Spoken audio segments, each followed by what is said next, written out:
An insatiable appetite. The creeper hungers for many things. Some think it is starved for fear. Others believe it has an appetite for body parts to replace its own decaying vessel. There are even some, probably influenced by this channel, who are starting to understand the creeper's lustful desire for the human soul. So what does this creature really hunger for? What does it crave? Today's video is highly speculative. We are going to peer into the creeper's cravings and see how it chooses specific victims. But we aren't going to try to understand these lustful desires alone. We are going to follow one of the creeper's targets to help us better understand the creeper. Bannon High's very own Double D will serve as the focus of this video as we investigate the creeper's process. DeAndre is the creature's most desired target to date, and we believe he was chosen for a very different reason. Ready, set, go.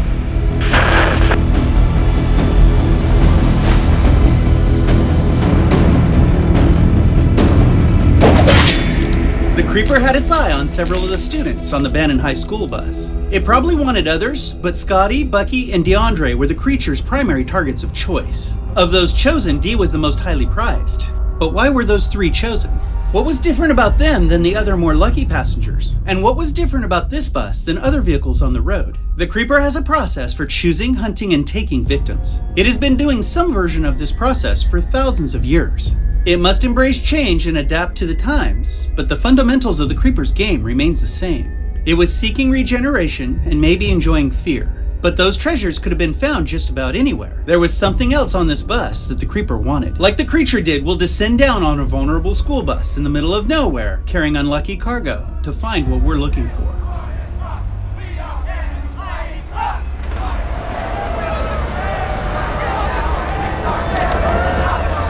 Our story starts on a colorful spring day, sometime in mid-April. One of the Bannon High School buses was returning from a tournament with the winning team. As they traveled, it watched. There was something interesting about this particular vehicle for the creeper. It was more than just sheer number of humans inside. No, there was something special about this bus. The creeper had identified its target. But how? What drew the creeper to the bus? No one on the bus was initially frightened. As a matter of fact, the emotion prevalent on the bus was the exact opposite of fear. The passengers were celebrating, waving a large homemade victory banner to passers-by. On this particular bus, there was an absence of fear. Before the creeper ever engaged, it had to have some indication there was something on the bus that it wanted.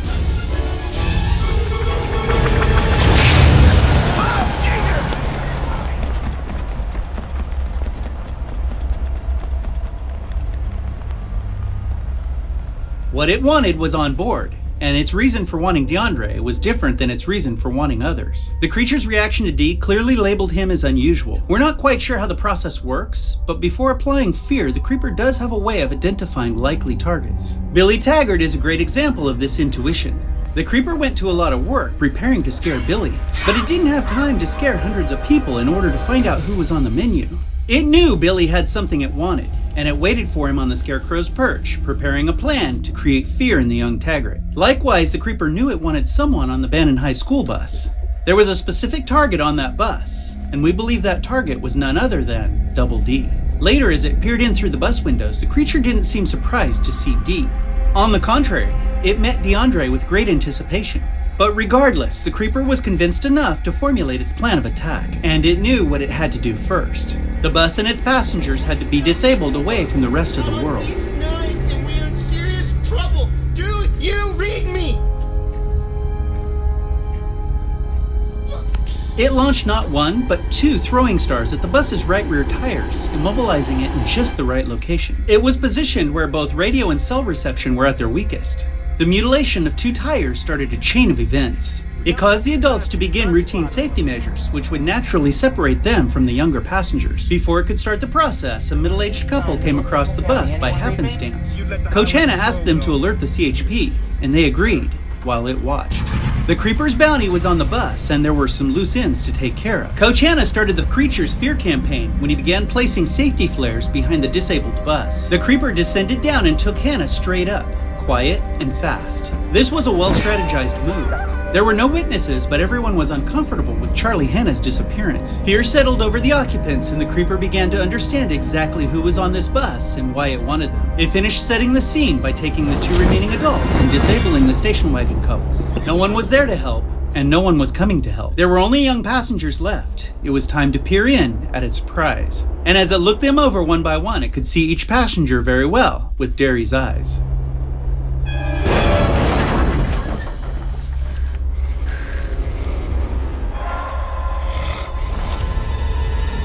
As the creeper peeked into its big yellow toy box, it found there were quite a few students worthy of taking. It applied fear so it could easily read the menu. Two of the team members, Scotty and Bucky, stood out as highly desirable. Of the two, there's no question Scotty was preferred. But Scotty isn't the reason the creature singled out the bus. There was something else on that bus. It just hadn't found it yet. After Bucky, it motioned to Kimball to move aside. And then, there it was. The reason. DeAndre Davis is what the creeper had come for. And yet, he was surrounded by suitable targets. The perfect arrangement of finger food with a delicacy at the center. The creeper's instincts were never wrong. It knew there was something special on that bus, and it wanted it. After applying ample fear to the recipe, it knew exactly why DeAndre was so desirable.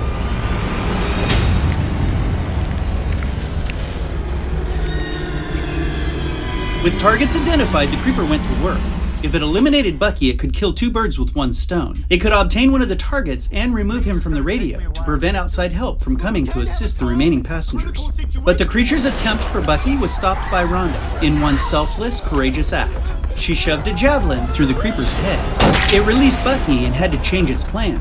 It needed a new head, and fortunately there was a suitable replacement. Dante was the first young passenger to be taken, and it wasn't planned. He was at the wrong place at the wrong time. He was needed to rebuild the creeper. In that transaction, the creeper lost Derry's eyes and part of Billy's head. Despite the setbacks, the creature recovered and resumed taking positively identified targets. The doors on the bus had been secured from the outside, hoping to keep those it wanted contained until it could get to them. While the creeper was busy replacing its head, the Bannon High passengers figured out how to get out of the bus. The creeper's task became a little more difficult, but it knew what to do. It would pick off necessary targets one at a time as quickly as possible and come back later with the creeper's truck to pick up the bounty. But once again, it needed to raise the accumulative level of fear. The creeper decided to hover in place, silhouetted by a bright crescent moon. Everyone lit up with bright halos of fear as they ran back to the bus, but Johnny had locked the doors, causing even greater fear. The creeper could peer into everyone and see exactly what they had to offer. Every passenger's strengths and weaknesses were on full display, and it added another to its list, one it hadn't acknowledged earlier. Ironically, Jake, number 15, who was wanted by the creeper for his speed, was the second to fall, with a creeper star lodged in the back of his head. 2 down. The creeper didn't want to damage Double D. Instead, it preferred to collect its greatest prize by hand. As the creeper closed in on its target, it could smell the immense fear flowing through this kid. It was, in fact, the one the creature remembered. Now there was no question. It was him. The creature reached DeAndre and grabbed for air. Where did DeAndre go? It looked back in disgust and disbelief. This child was so similar to the one it knew so many years before. But it had to continue. While its main target was down, it would prevent one of its other targets from getting away. It drew one of its daggers out of its long coat and skillfully hurled it at Scotty, pinning him to a tree. The creeper wanted to leave him there and focus on DeAndre, but he knew the dagger wouldn't keep Scott there for long. It had to deal with Scotty first and come back for D. After the creeper took Scotty to its truck nearby, it decided to make another attempt at Bucky. It isn't clear why the creeper didn't pursue DeAndre first, but it should have. If the creeper would have pursued Double D, it wouldn't have been at the bus and it wouldn't have encountered Jack Sr. But those are all ifs. The question is, why did the creeper want DeAndre so bad? What did it find so enticing about D? We believe DeAndre was related to someone the creeper knew from long ago. Think about it. The creeper's reaction to D was more than a desire for physical parts to regenerate. It seemed to be a memory or connection. It had a similar reaction to Addison, recognizing her relation to Kenny. Remember, the creeper is a collector. It collects weapons and bodies, but it also lays claim to the essence of every victim chosen. They are a part of it, and it's a part of them. Imagine a favorite collection of cards or comics, anything collectible and valuable. When a rare piece becomes available, it's exciting. We believe D was related to someone important from the creeper's past, possibly a formidable opponent that the creeper eventually acquired. The creeper may have wanted to add Double D to its collection of spirits, right next to the essence of one of its most cherished editions. Ultimately, it didn't get Double D. DeAndre heroically fought off the creeper, and it ran out of precious time. But it will return in 23 years and resume its pursuit for one of the rarest and hardest to find pieces in its human collection. Hey, thank you guys for watching today. Please sub up and join the family.